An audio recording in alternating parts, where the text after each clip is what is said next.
तो सुशांत सिंह खुदकुशी के मामले पे आपको बता दें आज क्या इसमें डेवलपमेंट्स है। अभिनेत्री रिया चक्रवर्ती ने सुप्रीम कोर्ट में याचिका दायर की है। बिहार पुलिस की एफआईआर मुंबई में ट्रांसफर करने की भी अपील की है। मुंबई पुलिस के पास केस लंबित होने की दलील दी है। इस मामले में पहले से ही जांच चल रही है। एक मामले की जांच दो जगहों की पुलिस नहीं कर सकती, ऐसा कहा गया है। सुप्रीम कोर्ट जब पहुंची हैं रिया चक्रवर्ती तो ये भी दलील दी गई है। गवाह मुंबई पुलिस में अपने बयान दर्ज करा रहे हैं। ये रिया चक्रवर्ती ने अपनी अपील जो उन्होंने फाइल की है उसमें कहा है। आशीष भार्गव हमारे साथ हैं। तो अभिनेत्री रिया चक्रवर्ती ने जो सुप्रीम कोर्ट में याचिका दायर की है, उनकी ये मांग है कि ये जो मामला है ये ट्रांसफ़र किया जाए, बॉम्बे ट्रांसफ़र करने की मांग है बिहार पुलिस की एफआईआर को। तो उनकी दलील इस पे क्या क्या है आशीष? जी देखिए, बॉम्बे पुलिस ने जो जांच कर रही है वो एक्सीडेंटल डेथ की जांच कर रही है और बहुत सारे बयान हम देख रहे हैं पिछले काफ़ी दिनों में। बहुत बड़े बड़े लोगों से जो बॉलीवुड से जुड़े हैं उनके बयान वो दर्ज कर रही है इस पूरे मामले में।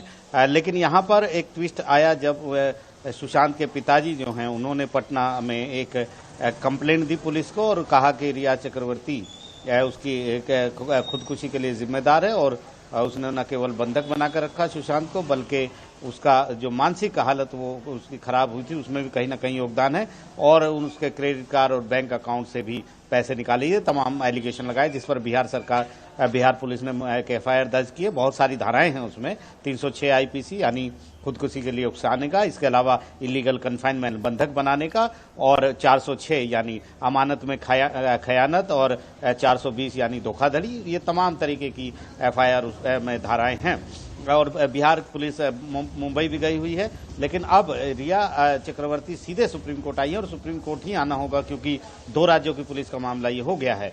तो यहाँ पर उन्होंने एक पिटीशन दाखिल की है और कहा है कि बिहार पुलिस जो जांच कर रही है उस पर रोक लगाई जाए और इसके साथ साथ जो बिहार पुलिस की जो जांच है एफआईआर को इसको मुंबई ट्रांसफर किया जाए क्योंकि मुंबई पुलिस पहले से ही इस मामले की जांच कर रही है। गवाह वहां पर बयान रिकॉर्ड कर रहे हैं और वो भी पूरा सहयोग करेंगी इस पूरी जांच में मुंबई पुलिस की। तो लिहाजा रिया की जो मांग है वो ये है कि बिहार पुलिस इस मामले की जांच ना करे, मुंबई पुलिस को ये जांच करने दे और ये जो एफआईआर और जांच जो है इसको मुंबई में ट्रांसफर कर दिया जाए। तो अब सीधे रिया चक्रवर्ती सुप्रीम कोर्ट पहुंची और पहली मैं आपसे समझना ही चाह रही थी, तो अब कानूनी प्रोसेस क्या है? क्योंकि सुशांत के पिताजी ने तो बिहार में एफआईआर दर्ज की है, उधर जांच मुंबई में भी चल रही है, लेकिन अब मामला सुप्रीम कोर्ट में आ गया। तो कानूनी प्रोसीजर क्या होता है ऐसे में?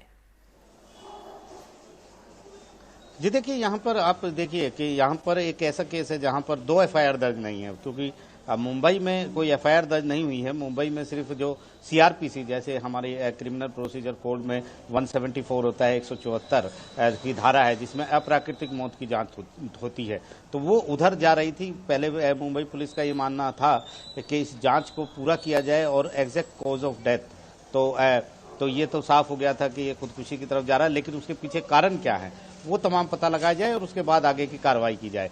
मांग सीबीआई जांच की भी हमने देखा कई जगह से उठी है। तो यहाँ पर बिहार पुलिस ने एक एफआईआर दर्ज की है और परिजनों का कहीं ना कहीं ये मानना है कि मुंबई पुलिस पर उनको भरोसा नहीं है कि वो जांच के तथ्यों को छुपा रहे हैं, उन तथ्यों पर, उस ट्रेल पर वो आगे नहीं बढ़ रहे हैं। तो निश्चित तौर पर ये एक ऐसा मुद्दा है जिस पर मुझे लगता है कि कहीं ना कहीं सीबीआई की मांग की बात भी जरूर सुप्रीम कोर्ट में उठेगी। अभी तक का जो तय प्रोसीजर है वो ये है कि जब एक ही इंसिडेंट पर बहुत सारी एफआईआर दर्ज हो जाती है तो सुप्रीम कोर्ट उनको मर्ज कर देता है एक जगह जहां पर सबसे पहले मामले की जांच शुरू हुई वहां पर भेज देता है। लेकिन इस मामले में मुंबई में जांच जरूर सबसे पहले मुंबई पुलिस ने शुरू की है, लेकिन वहां पर कोई इस तरीके की 300 आईपीसी के तहत कोई मुकदमा दर्ज नहीं है, कोई एफआईआर किसी के खिलाफ दर्ज नहीं है।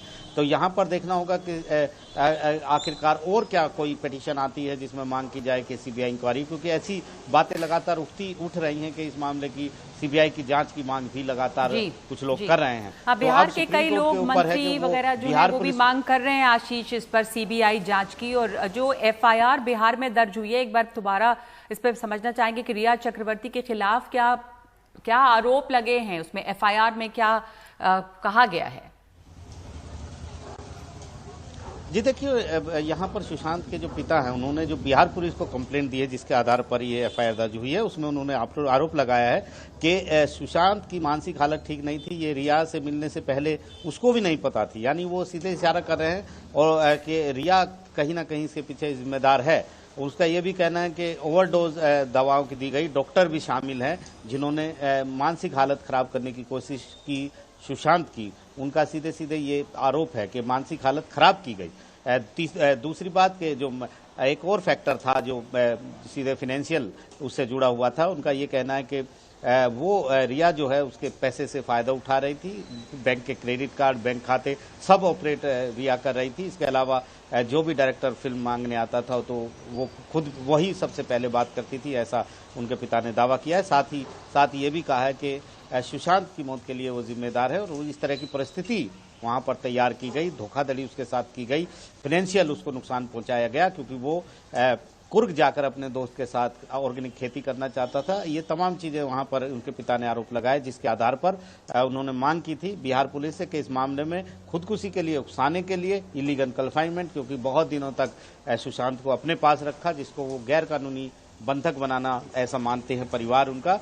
उनके साथ अमानत में खयानत 406 आईपीसी यानी उनकी जो चीजें थी उनका गलत इस्तेमाल किया, जबकि वो अपनी अमानत की तरह उन्होंने सुशांत ने रिया को दी थी चीजें। इसके अलावा धोखाधड़ी 420 ये सब मुकदमे की धाराएं रिया पर लगाई गई हैं। तो काफी संगीन और काफी गंभीर धाराएं हैं ये सारी, और ऐसे में रिया के पास और कोई चारा नहीं था कि वो सीधे सुप्रीम कोर्ट में ही जाए। लेकिन सवाल यही है कि इस तरह की कोई एफआईआर मुंबई में दर्ज नहीं है, लेकिन बिल्कुल सही बात है क्योंकि मुंबई पुलिस ये तमाम चीजों की मांग कर रही है, जांच कर रही है। पहले से इंसिडेंट भी उसके यहीं हुआ है, सीन ऑफ क्राइम जिसको हम कहेंगे, क्योंकि एफआईआर वहां पर दर्ज हुई है, वो भी मुंबई है। लेकिन सवाल यह है कि जब पीड़ित पक्ष है, और ये सबसे बड़ी बात है कि क्रिमिनल केस में जो पीड़ित पक्ष होता है, प्रभावित पक्ष है, वो सीधे कोर्ट जा सकता है, वो पुलिस के पास भी जा सकता है। और जो के सिंह है, जो सुशांत के पिता है, वो खुद उन्होंने एफआईआर दर्ज कराई है, तो निश्चित तौर पर उनका एक बड़ा स्टेक है और उनकी बात को इस तरीके से नजरअंदाज नहीं किया जा सकता किसी भी टाइम पर। और उनको